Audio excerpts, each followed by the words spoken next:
გუმბას აქვს მიღებული 46% და 27% ეგრეთ წოდებული ოპოზიციის კანდიდატ არძიმბას. ვიცით რომ კრემლის ფავორიტად მოიაზრება გუმბა და აი მინდა გთხოვოთ შეფასება აი პროცესის რაც ვითარდება უკრებულ რეგიონში და რა გავლენა შეიძლება იქონიოს აი ამ დეფექტო არჩევნებმა იქ არსებულ ვითარებაზე თქვენ მოლოდინები როგორი არის ამის საკითხში? დიდი მადლობა მოწვევისათვის. რა თქმა უნდა, მიუხედავად იმისა, რომ პოლიტიკური ნებათა ხელვა საკმაოდ თქვათ აშკარა და სხვა ძალიან სერიოზულ მომენტებსაც მოიცავს არა მარტო საქართველოში, არამედ მთელ მსოფლიოში. არჩევნები აფხაზეთში, ეგრეთ წოდებული, არ დარჩა მსოფლიო პოლიტიკის ყურადღების მიღმაც. არ ვთქვათ რამ საქართველოს სინამდვილეში და პოლიტიკური განცხადებებისა, ამის გარდა ევროსტრუქტურებმა, სხვა სახელმწიფოთა მეთაურებმა თუ პარლამენტმა გააკეთეს განცხადება თან სახა განცხადება, რომელიც არ ცნობს ეგრეთ წოდებულ არჩევნებს აფხაზეთში, მაგრამ ფაქტია, დიდი ხანია კი არა, რაც ეს ფაქტი მოხდა, რასაც აფხაზეთის გამოყოფა წალებში დროებითია თუ ეს რეალობა გვაქვს, ჩვენ გვესმის ყოველთვის, რომ უარყოფილია ყველა შედეგი, რომელიც იქ ტარდება ეგრეთ წოდებულ არჩევნებთან და საპრეზიდენტო თუ საპარლამენტო წალებში არჩევნები ქვია, მაგრამ ცხოვრება გრძელდება, ისინი 40 წელი თუ არა 32-33 წელია ცხოვრობენ ასეთ ვითარებაში, თუმცა მინდა თქვა, რომ ეს განწყობა უკვე შეცვლილია. თუ ჩვენ ადრე გვქონდა ჩამოყალიბებული დამოკიდებულება რუსეთის პოლიტიკისადმი აფხაზეთში, აფხაზეთის ელიტისადმი კი არა და აფხაზეთის ელიტის აღქმის თვალსაზრისით არამედ მოსახლეობა ხელმძღვანელობაში ეს კარდინალურად შეცვლილია. მოსწონს ეს ვინმეს თუ არ მოსწონს მოსკოვში თუ სოხუმში, ყველა შემთხვევაში დღეს თქვენ თავიდანვე შეკითხვაში ბრძანეთ, რომ ფავორიტი გახდავთ ბადრა გუმბა, მაგრამ გახსოვთ თქვენ ბაგაფშის ფავორიტობა, მე არ მინდა იგივე თემაზე ვისაუბრო, მაგრამ რა დაუჯდა ბაგაფშს, უბრალოდ ხაჯიმბას კრემლის ხარდაჭერა, პუტინთან სურათები გადაღებული, ბილბორდებზე სურათები განთავსებული, მაგრამ მოყვა ის, რაც უბედურება ქვია შეტაკება, ადამიანი დაიღუპა, თამარა შაყრილი ერთ-ერთი გამორჩეული ქალბატონი, თავისი თქვათ წარსული და ასე შემდეგ. სხვა შორის ასეთი თქვათ განწყობა ამ არჩევნების წინაც ისმოდა. როცა არძიმბას მხარდაჭერები გამოდიოდნენ მის მხარდაჭერ შეკრებებზე თუ მიტინგებზე, იქ გამოითქვა, რომ ჩვენ მზათა ვართ ავიღოთ იარაღი, თუ შევნიშნეთ, რომ ეს არჩევნები მიდის, როგორც თქვენ, კანონსაწინააღმდეგო.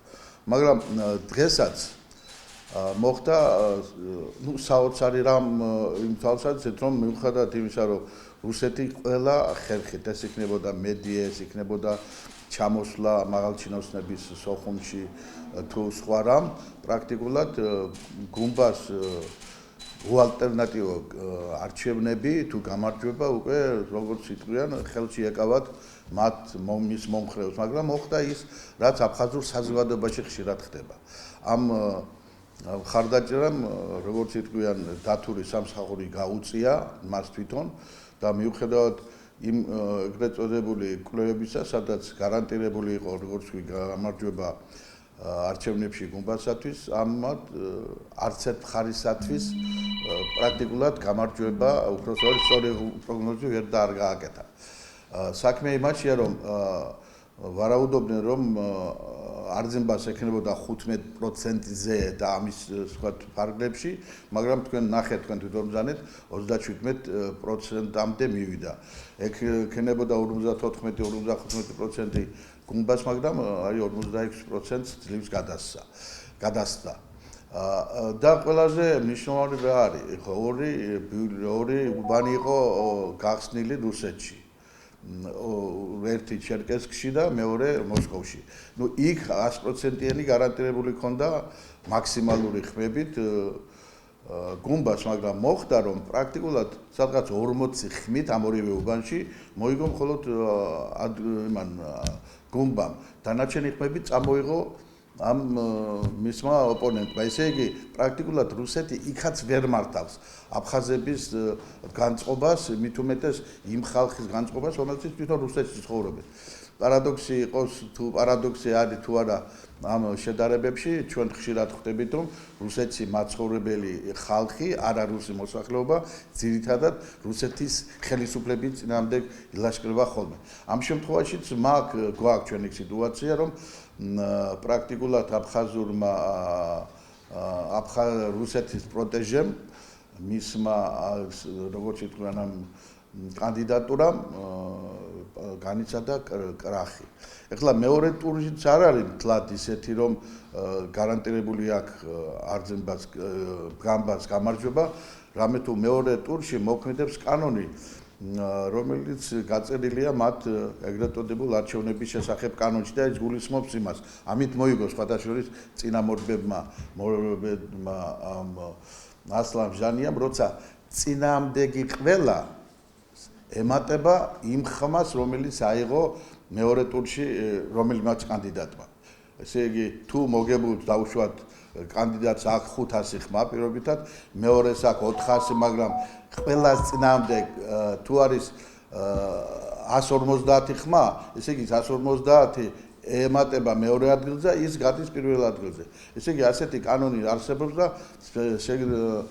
გააცხადეს, რომ ეს მიდგომა და ეს პირობა ინარჩუნდება მეორე არჩევნების შედეგადაც. აქ სამი მომენტი არის ჯერ კიდევ მიუხედავად იმისა, რაც თქვი, ახლა იმპროვიზებს გავაკეთებ თუ ჩამოვთვლი, რომელიც აქ კრემლის კრეატურას, არძენბას, უпростоრეთ გუმბას, ეს არის უძლიერესი მედია თქვა საშუალება, რომელიც მის მხარეზე მუშაობს, როგორც გითხარით, რუსეთის ტელევიზია, აფხაზეთის ტელევიზიის ძირითადი თქვა ნაწილი თუ არ ჩავთვლით ამ სხვადასხვა ტელეგრამებსა და ასე შემდეგ, რომელიც ხარს უჭერს ძირითადად ადგურს, იმიტომ რომ ხალხმა პრაქტიკულად უარი თქვა იმაზე, რასაც რუსეთის პოლიტიკა ქვია აფხაზეთში. ესე იგი, აპარტამენტებზე თქვა უარი, იმ მიწების გასხვისებაზე თქვა უარი, იმ სამხედრო ნაწილების განლაგებაზე თქვა უარი. ესე იგი, იმ პოლიტიკაზე, რომელსაც ახორციელებს მოსკოვი, ან და გახორციელება უნდა, ამის წინააღმდეგ წავიდა ძირითადად მოსახლეობა. და ყველაზე მნიშვნელოვანი ის არის, რომ პრაქტიკულად აფხაზეთის ეგრეთ წოდებული ხელისუფლება რჩება სომხების იმედით.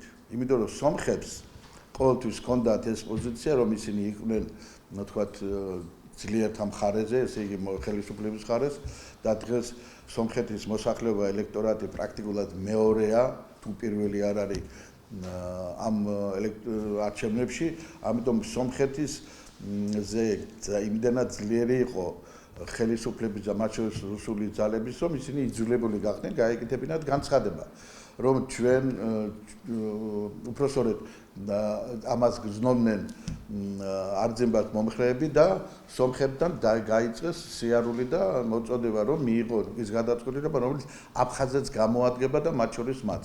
ეს ჩათვალეს მათ, რომ არის მათზე გავლენა ამ არძენბას მხრიდან და გააკეთეს განცხადება, რომ უზრუნველყავით ჩვენი უსაფრთხოება მარჩევნების და შემდგომ პერიოდში.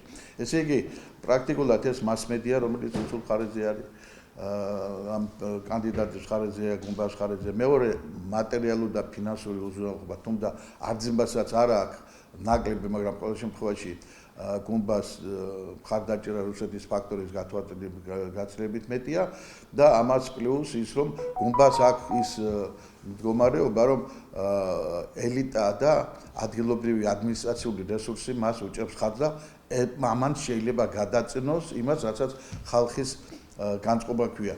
ხალხის განწყობა აშკარად არის იმის წინააღმდეგ, რასაც გუმბა და რუსული მხარე ამ შემთხვევაში ვარაუდობენ. თუმცა მინდა გითხრათ, მიუხედავად იმისა, რა შედეგიც არ უნდა დადგეს. თქვენ ჯანეთ კითხვის მეორე ნაწილში რა გავლენა შეიძლება მოიტანოს ამან.